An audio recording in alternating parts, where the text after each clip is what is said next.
नमस्कार। हमारे इस YouTube channel at educational platform में आपका बहुत बहुत स्वागत है। आप जिन विद्यार्थियों ने बीएड, डीएलएड या इस तरीके के जो भी शिक्षक बनने के लिए परीक्षाएं होती हैं, जो भी इनके कोर्स होते हैं, जिन्होंने अभी तक पास कर लिया हुआ है, उनके लिए यह जानकर ज़रूर संतुष्टि होगी कि यह जो ब्लूम्स क्लासिफिकेशन ऑफ ऑब्जेक्टिव्स अर्थात ब्लूम्स के शैक्षिक उद्देश्य का जो वर्गीकरण आज हम लोग पढ़ने जा रहे हैं, वह आपकी सभी परीक्षाओं के लिए बहुत ही महत्वपूर्ण है। यह एक ऐसा टॉपिक है कि टीचिंग के क्षेत्र में जो भी हमारे टॉपिक्स हैं, इस ब्लूम्स क्लासिफिकेशन ऑफ ऑब्जेक्टिव्स के बिना अधूरा है, जो आपकी सभी प्रतियोगिता परीक्षाओं में पूछी जाती हैं। विशेष करके शिक्षक नियोजन जो टीईटी की परीक्षा होती है, चाहे एसटीईटी हो, सीटीईटी हो या किसी बड़े स्तर के जब शिक्षक नियोजन की प्रतियोगिता परीक्षा होती है, उसमें मुख्य रूप से पूछी जाती है। इसमें ज़्यादातर ऐसे टॉपिक रहते हैं जो कि क्वेश्चन बच्चों को बड़ा ही भ्रमित करते हैं। उसी विषयों को लेकर के आज हम इस मुख्य विषय पर चर्चा करने जा रहे हैं और यह बहुत ही महत्वपूर्ण टॉपिक है, जिससे कि हम सभी अगर अच्छे से समझ लेते हैं तो यह टॉपिक बहुत ही आसान हो जाता है। और विशेष करके इससे कैसे प्रश्न बनते हैं, इस बात पर हम लोगों को जानने, देखने, समझने की आवश्यकता है। बहुत ही महत्वपूर्ण टॉपिक है। ब्लूम्स टैक्सोनॉमी करके यह प्रश्न पूछा जाता है और यह टॉपिक हमारे पास है।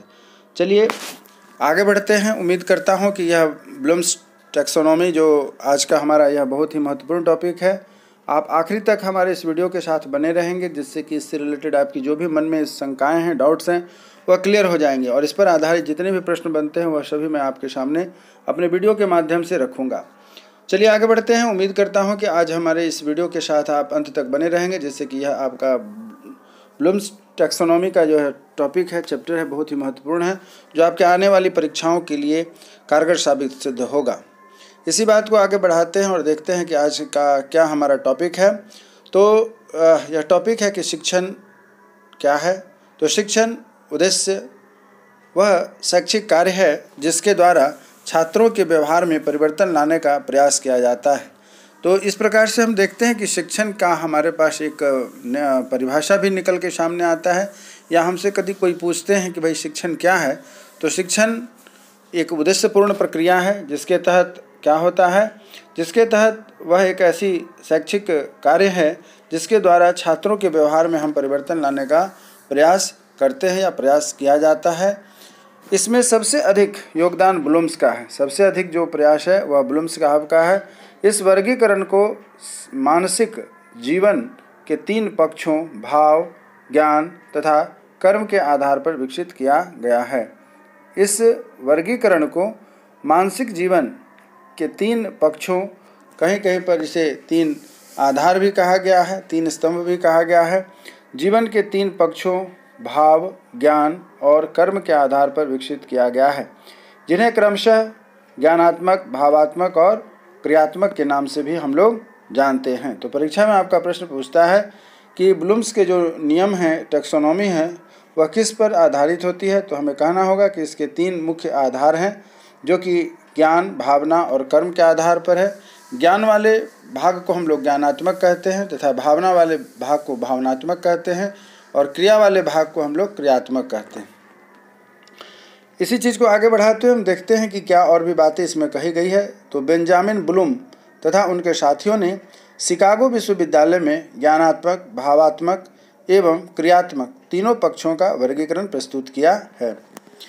यहाँ जो महत्वपूर्ण बात यह है समझने के लिए कि ब्लूम साहब ने जो यह सिद्धांत दिया था, ब्लूम टैक्सोनॉमी, वह केवल ब्लूम साहब ने अकेले नहीं दिया था। इनका जो इस ब्लूम टैक्सोनॉमी में जो योगदान है, उनके साथ साथ उनके कुछ मित्रों का भी है, कुछ उनके शिष्यों का भी है, और इन सबों ने मिल कर के जो अपने सिद्धांत दिए उसे हम आज ब्लूम टैक्सोनॉमी के नाम से जानते हैं। बेंजामिन ब्लूम तथा उनके साथियों ने, साथी कहाँ के थे ये सभी, यह भी प्रश्न पूछता है कि ये कहाँ से अपनी पढ़ाई किए थे या कहाँ के इनके मित्र थे। तो उनके साथियों ने शिकागो विश्वविद्यालय में ज्ञानात्मक, भावात्मक एवं क्रियात्मक तीनों पक्षों का वर्गीकरण प्रस्तुत किया था या किया है।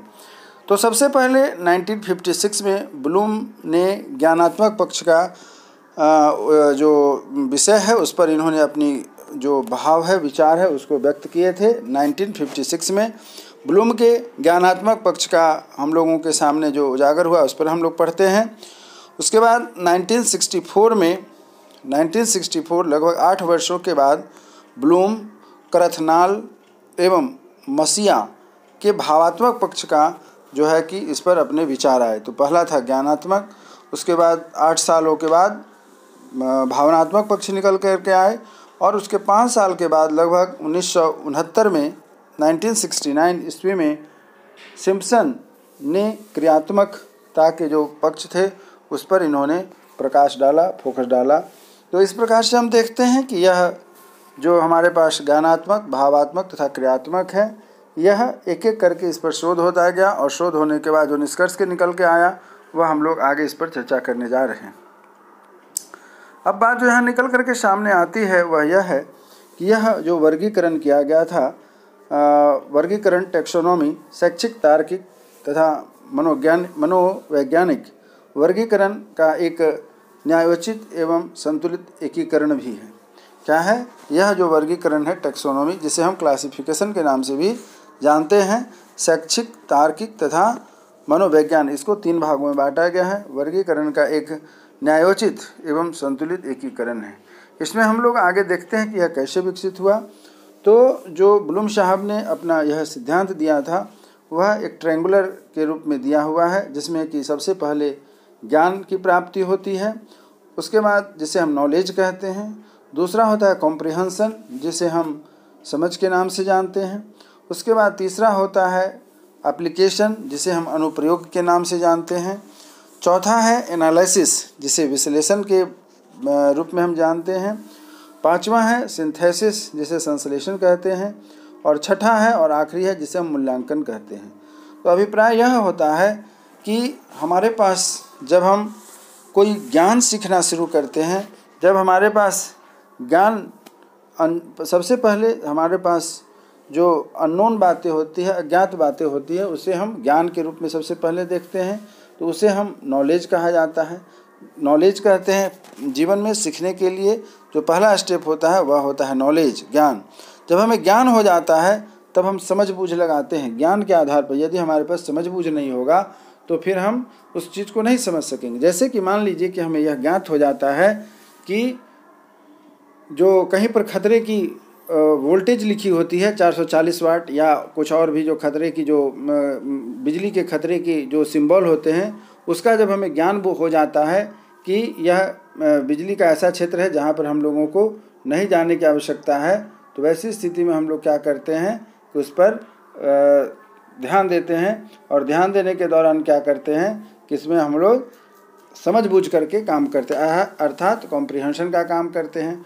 उसके बाद कहा जाता है एप्लीकेशन, अनुप्रयोग। जब हम जान जाते हैं समझ बूझ के साथ काम करते हुए कि बिजली हमारे लिए बहुत ही खतरनाक है, उसे हमें प्रयोग करते समय किन किन सावधानियों का ध्यान रखना चाहिए, तब हम क्या करते हैं, विश्लेषण करते हैं, एनालिसिस करते हैं कि यह हमारे लिए कितना उपयोगी होगा और कैसे उपयोगी होगा। इन सभी चीज़ों को हमें ध्यान रखना होता है, जो हम एनालिसिस और सिंथेसिस के रूप में जानते हैं, ग्रहण करते हैं। और उसके बाद मूल्यांकन होता है आखिरी में कि यह कैसे हम काम करें कि इस बिजली का हम प्रयोग कर सकते हैं और अधिक से अधिक इसका हम लाभ ले सकते हैं।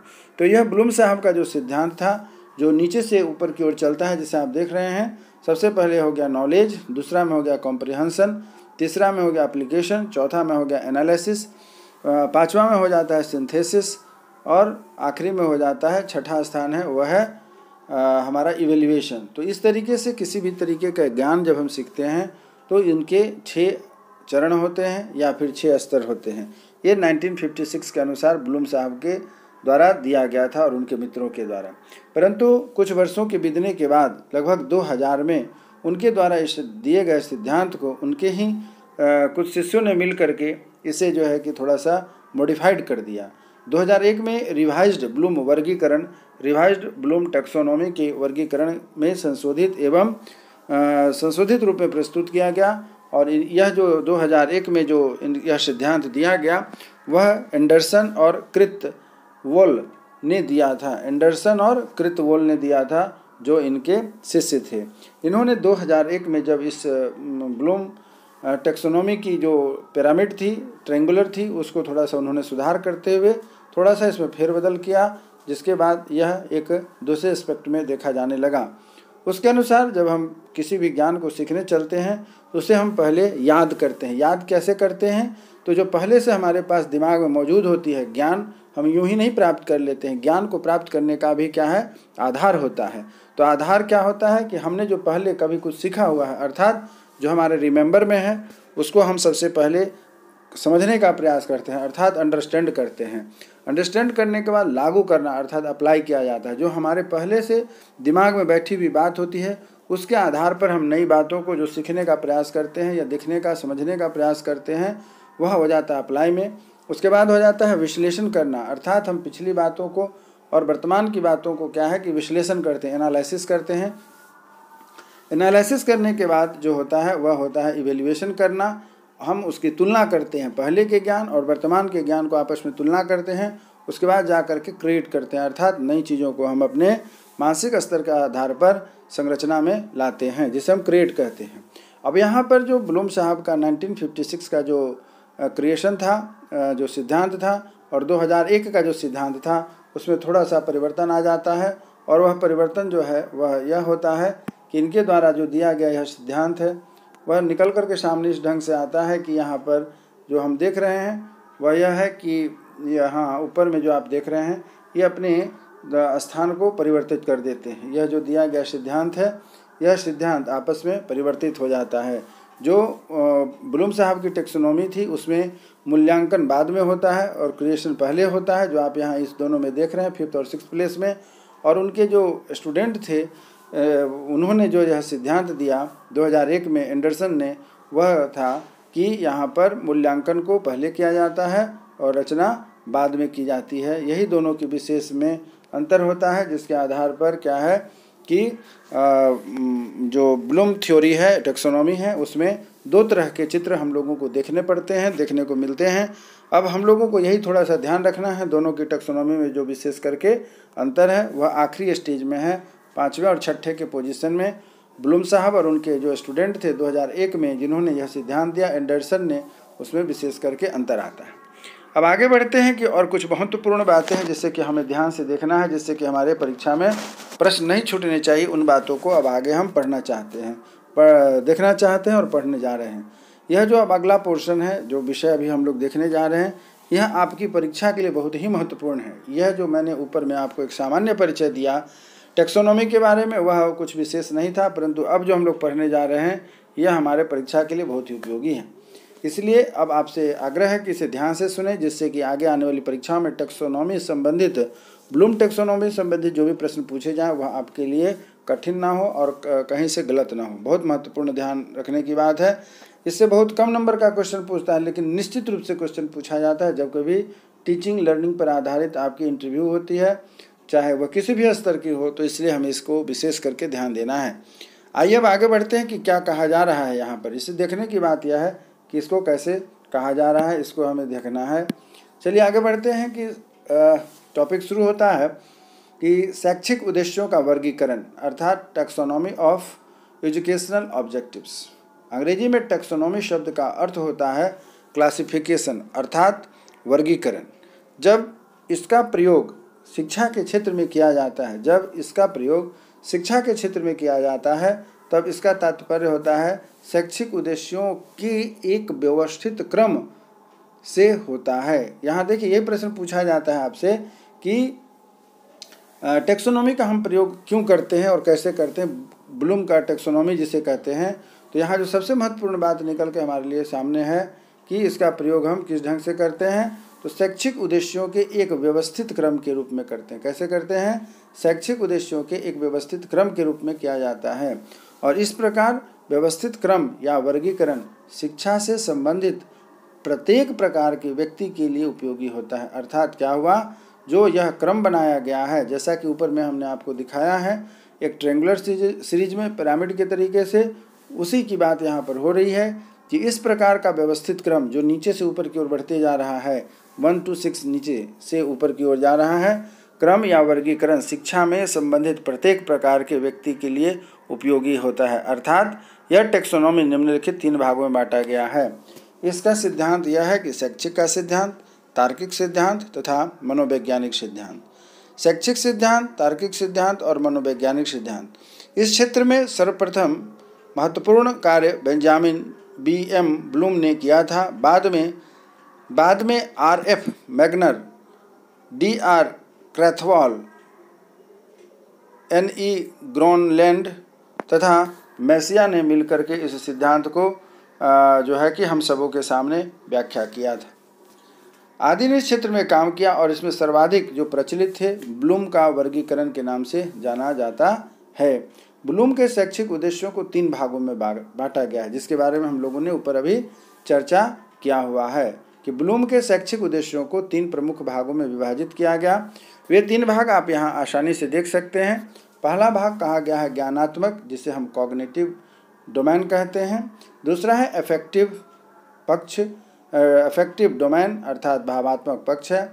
और तीसरा होता है क्रियात्मक पक्ष अर्थात जिसे कि हम लोग क्या कहते हैं कॉग्निटिव या साइकोमोटर डोमेन के नाम से भी जाना जाता है। अब इसी प्रकार आगे बढ़ते हैं, वह है कि निम्नलिखित चार्ट में ब्लूम के द्वारा दिए गए उद्देश्यों का क्रमबद्ध वर्गीकरण प्रस्तुत किया गया है। यहाँ हम लोग क्या देख रहे हैं, ब्लूम के द्वारा दिए गए उद्देश्यों का वर्गीकरण जो किया गया है उसके ऊपर हम लोगों को चर्चा करना है कि देखते हैं कि कैसे यह कार्य करता है। यहाँ जैसा कि ऊपर में हम लोगों ने देखा कि ज्ञानात्मक, भावात्मक तथा क्रियात्मक है, उसी तरीके से इसको और आगे वर्गीकृत किया गया है अर्थात क्लासिफाई किया गया है, जिस पर हम लोग चर्चा करने जा रहे हैं। ज्ञानात्मक पक्ष, भावात्मक पक्ष तथा क्रियात्मक या मनोज्ञात्मक पाठ कौन कौन से, इस पर हम लोग ध्यान देते हैं। ज्ञानात्मक पक्ष में है, पहला है ज्ञान, जिसमें हम नॉलेज कहते हैं। उसके बाद है बोध, कॉम्प्रिहेंशन जिसे कहते हैं। नंबर 3 में आता है प्रयोग अर्थात एप्लीकेशन। नंबर 4 में है विश्लेषण जिसे एनालिसिस कहते हैं। नंबर 5 में है वह है संश्लेषण जिसे हम सिंथेसिस कहते हैं। और नंबर 6 में आता है मूल्यांकन जिसे हम इवेल्युएशन कहते हैं। यह ज्ञानात्मक पक्ष के ज्ञानात्मक डोमेन के तहत आता है। दूसरा है वह है कि भावात्मक डोमेन अर्थात इफेक्टिव डोमेन कौन कौन से होते हैं, प्रभावी कार्य कौन कौन से होते हैं। नंबर 1 में ग्रहण करना अर्थात रिसीविंग। दूसरा है अनुक्रिया अर्थात रिस्पॉन्डिंग। तीसरा है अनुकूलन अर्थात वैल्यूएविंग। चौथा है विचारणा अर्थात कॉन्सेप्चुअलाइजेशन। नंबर 5 में हो जाता है व्यवस्था जिसे ऑर्गेनाइजेशन कहते हैं। नंबर 6 में आ जाता है चरित्र निर्माण। इस प्रकार से जो तीसरा है और आखिरी है उसे हम कहते हैं क्रियात्मक या मनोगत्यात्मक। क्रियात्मक या मनोगत्यात्मक में आता है उद्दीपन, इम्पल्सन। दूसरा होता है कार्य करना। तीसरा होता है नियंत्रण। चौथा है समायोजन। पांचवा होता है स्वाभाविकरण और छठा होता है आदत डालना। इस तरीके से तीनों में हम लोग जो तीनों डोमेन हैं उसके 6-6 से हम लोग भाग देख रहे हैं। ब्लूम के उपयुक्त वर्गीकरण के आधार पर अनेक लोगों ने इस क्षेत्र में कार्य किया है। ब्लूम के उपयुक्त वर्गीकरण के आधार पर अनेक लोगों ने इस क्षेत्र में कार्य किया है और ब्लूम के शैक्षिक उद्देश्यों के वर्णन में संशोधन प्रस्तावित किए हैं। इन संशोधनों में गणित के क्षेत्र में SMSG अर्थात स्कूल मैथमेटिक्स स्टडी ग्रुप द्वारा किया गया वर्गीकरण काफ़ी अच्छा पाया गया है।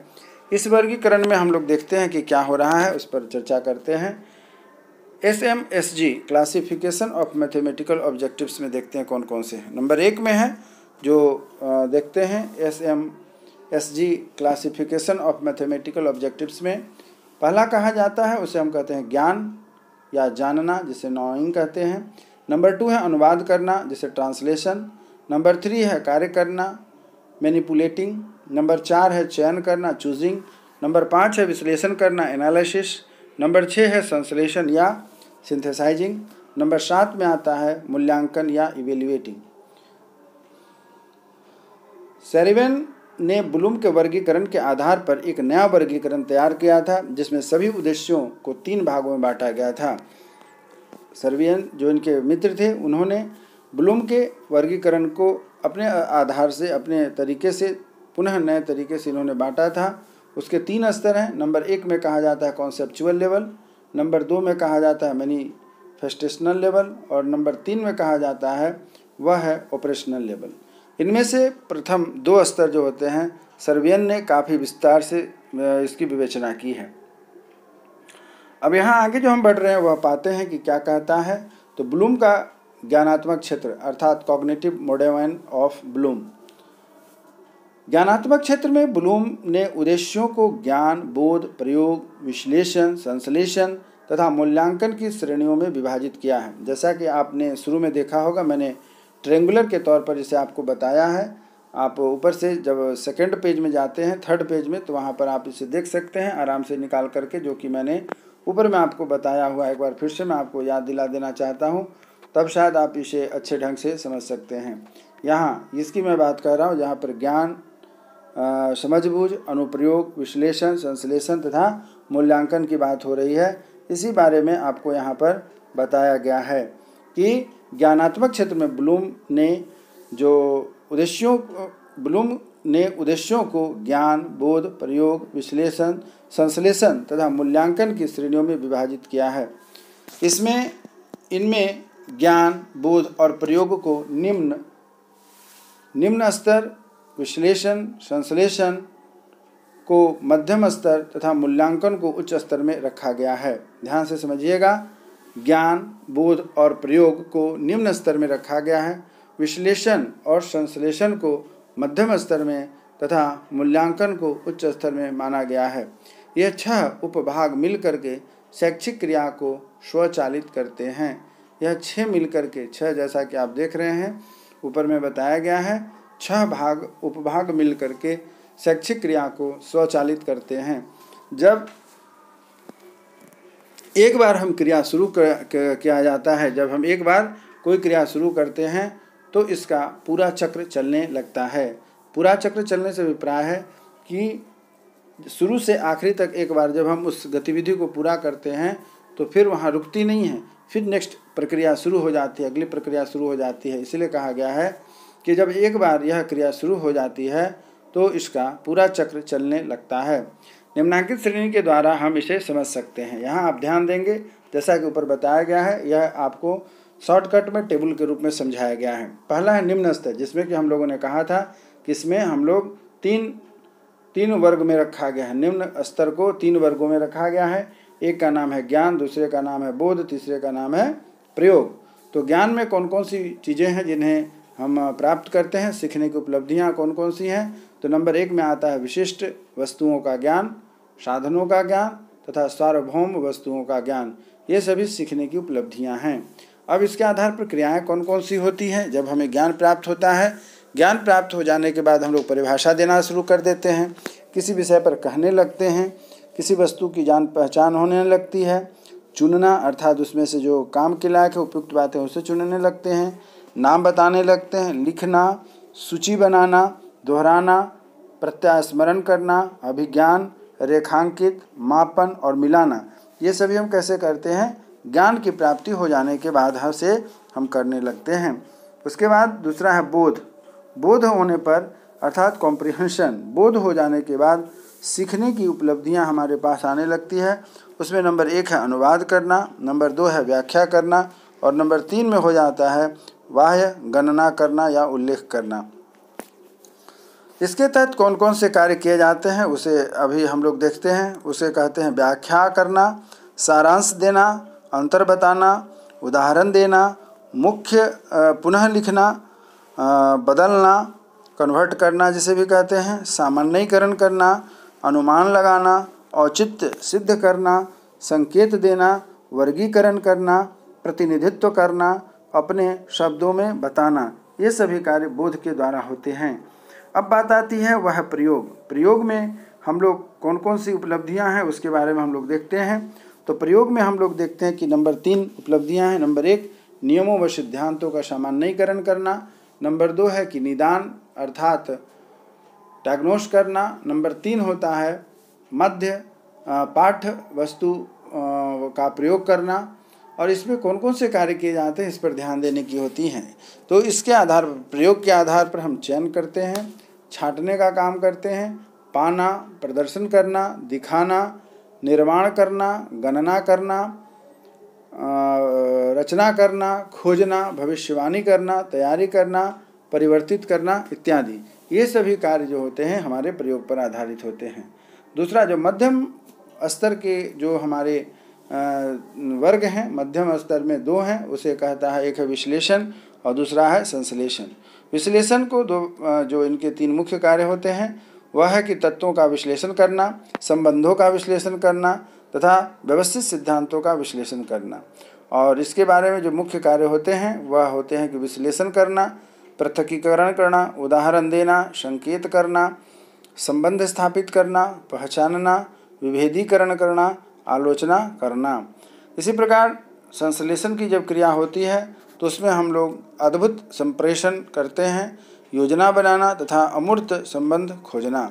इसके तहत कौन कौन से कार्य किए जाते हैं तो योग करना अर्थात जोड़ने की क्रिया को कहा जा रहा है, पुनर्व्याख्या करना, सारांश देना, पुनः लिखना, मिलना, सृजन करना, प्रारूप तैयार करना, विभाजित करना, संकलित करना, संगठित करना और वर्णन करना।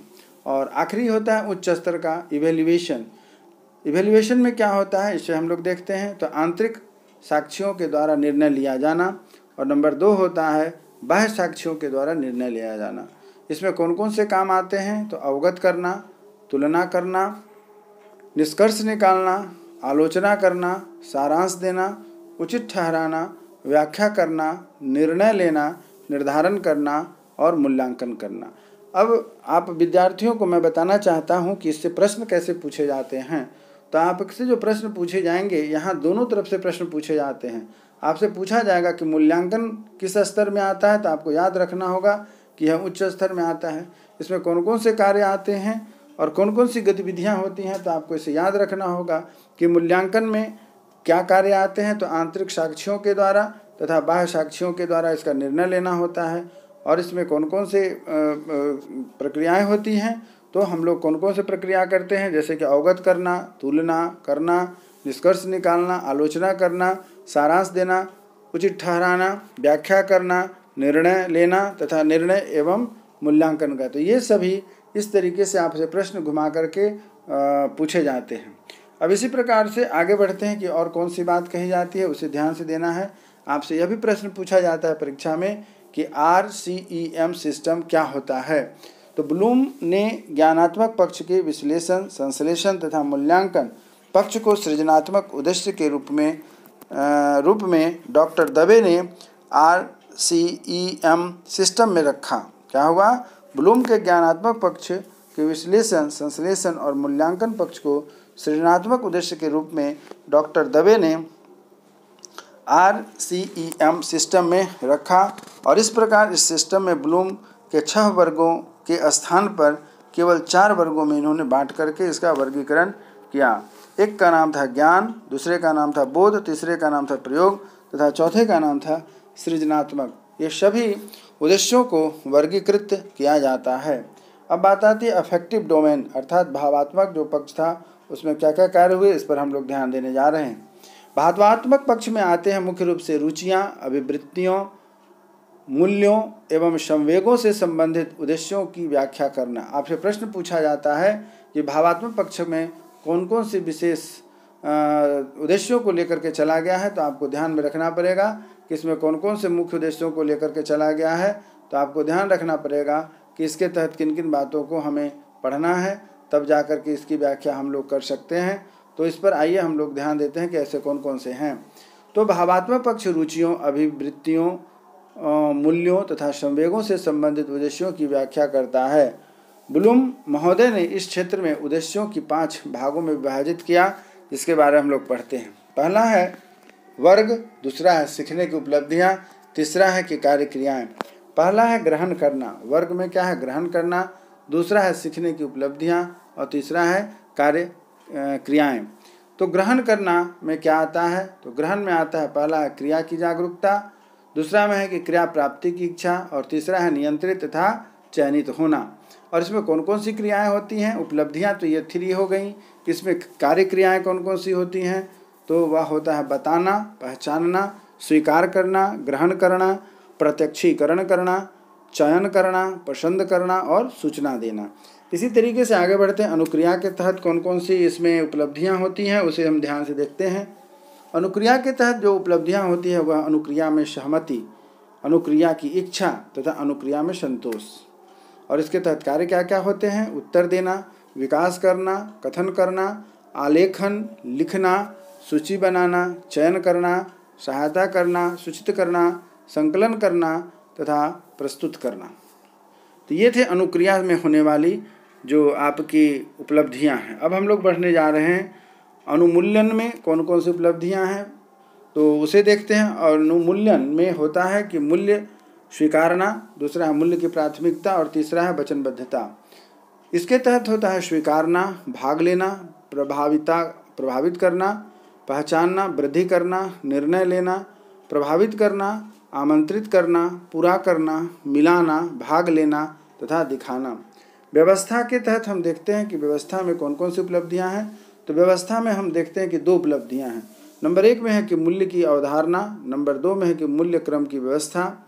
और इसमें उपलब्धियां होती हैं क्रमिक रूप देना, परिवर्तन करना, संगठित करना, वर्णन करना, आदेश देना तथा संशोधन करना। ये आ जाते हैं मूल्य क्रम की व्यवस्था के आधार पर हम देखते हैं संशोधन करना, निश्चय करना, बनाना तथा समायोजन करना।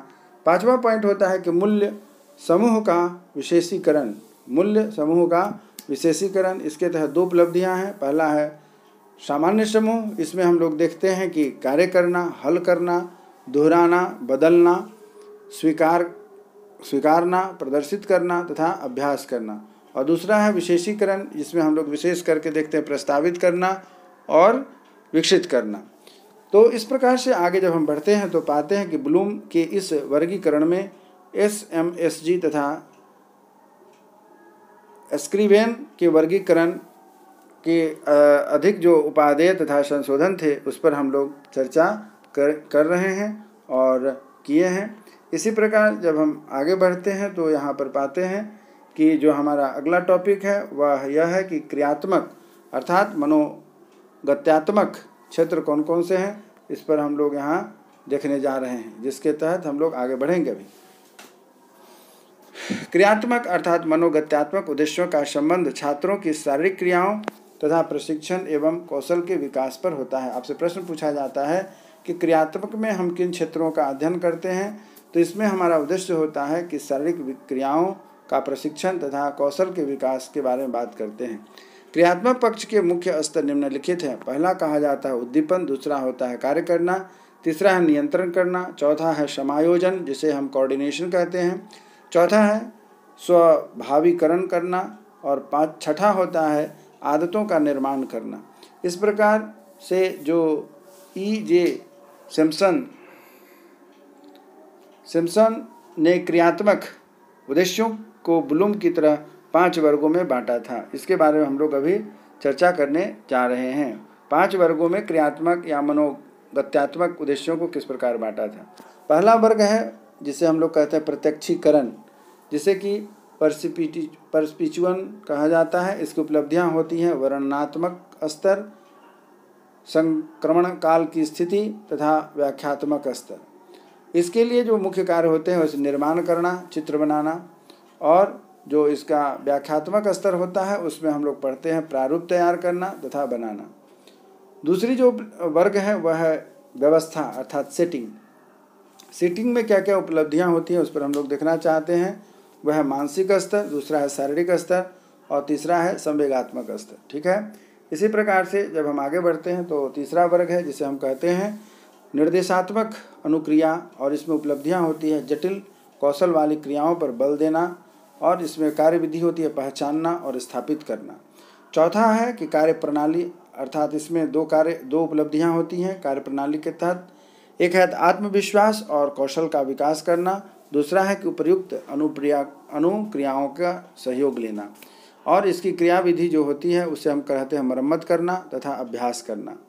और जो पांचवा है और आखिरी है वह है जटिल प्रत्यक्ष अनुक्रिया, जिसमें उपलब्धियां में नंबर 1 होता है क्रियात्मक पक्ष का सर्वोच्च स्तर, और दूसरा होता है जटिल कार्य करने की क्षमता व कौशल का विकास। और इसके तहत होने वाले कार्य होते हैं जोड़ना, सृजन करना, बदलना तथा पता लगाना। और इस प्रकार से हम जो आज जो चर्चा किए हैं वह है कि कैसे हम अपने इस जो ब्लूम के टैक्सोनॉमी है, इस टैक्सोनॉमी को कैसे हम पूरा करके समझ सकते हैं जिससे कि हमारा परीक्षा में प्रश्न नहीं छूटेगा। तो हमने प्रयास किया है कि इस टेबल के माध्यम से, इस छोटे से परिचय के माध्यम से आपको जहाँ तक हो सके इसमें आपको मैं अवगत करा सकूं कि इसमें आपकी कोई परेशानी ना होगी, क्वेश्चन नहीं छूटेगा।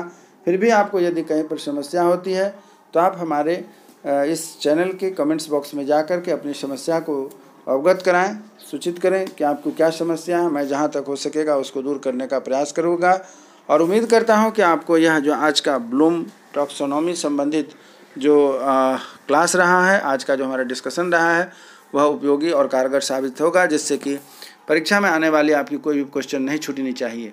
फिर भी कोई समस्या हो तो आप हमारे कमेंट्स बॉक्स में इसकी सूचना दे करके आप हमसे क्लियर कर सकते हैं। तब तक के लिए आप स्वस्थ रहें, सुखी रहें, मन लगा करके पढ़ाई करें तथा नए वीडियो का इंतज़ार करें जिसमें हमारी आपकी फिर से मुलाकात होगी। तब तक के लिए जय हिंद, जय भारत।